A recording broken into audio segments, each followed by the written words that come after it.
Pemirsa, pemerintah akhirnya meluncurkan data tunggal luas baku sawah yang digunakan sebagai pedoman bersama antar kementerian dan lembaga. Data ini diharapkan dapat menjadi patokan dalam merumuskan kebijakan pangan seperti rencana produksi hingga impor bahan pangan.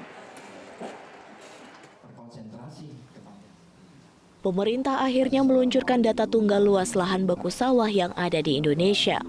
Perhitungan data ini dilakukan oleh 6 kementerian lembaga seperti Kementerian Agraria dan Tata Ruang, Badan Pertanahan Nasional, Badan Pusat Statistik, Badan Informasi Geospasial, Lembaga Penerbangan dan Antariksa Nasional, Kementerian Pertanian hingga Badan Pengkajian Penerapan Teknologi.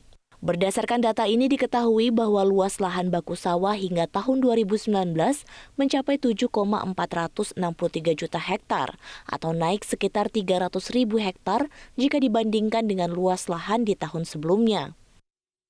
Menteri Agraria dan Tata Ruang Kepala Badan Pertanahan Nasional Sofyan Djalil menjelaskan, penambahan luas baku sawah ini karena pada survei sebelumnya, tambahan lahan tidak tertangkap citra satelit sebagai lahan persawahan. Penambahan lahan baku sawah ditemukan di wilayah Jawa Timur, Lampung, Sulawesi Selatan hingga Bangka Belitung. Banyak data yang belum tercover secara akurat. Oleh sebab itu, semua komplain itu kita lakukan verifikasi ulang.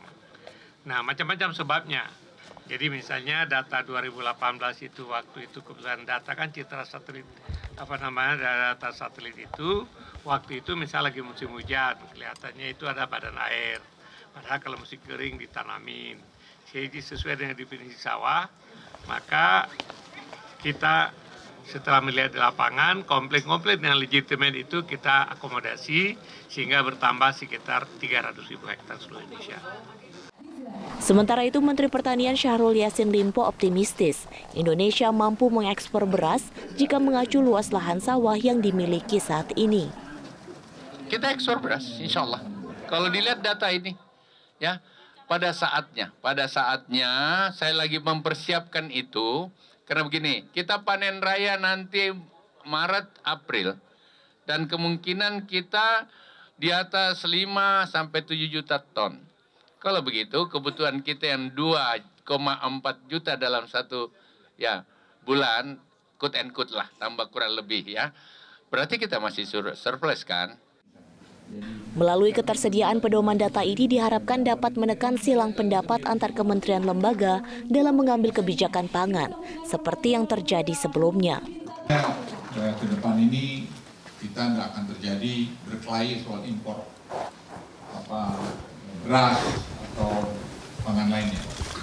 Jadi big data ini menurut saya itu sangat penting. Dan saya bahagia sekali mendengar tadi dengan BPPT dilibatkan, tadi BPS dilibatkan, perguruan tinggi dilibatkan.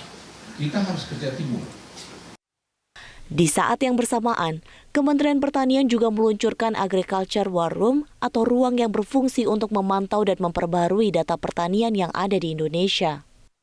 Data yang dihasilkan melalui sistem ini meliputi luas lahan baku sawah, pasokan pupuk, hingga luas panen. Dari Jakarta, Tim Liputan, Metro TV.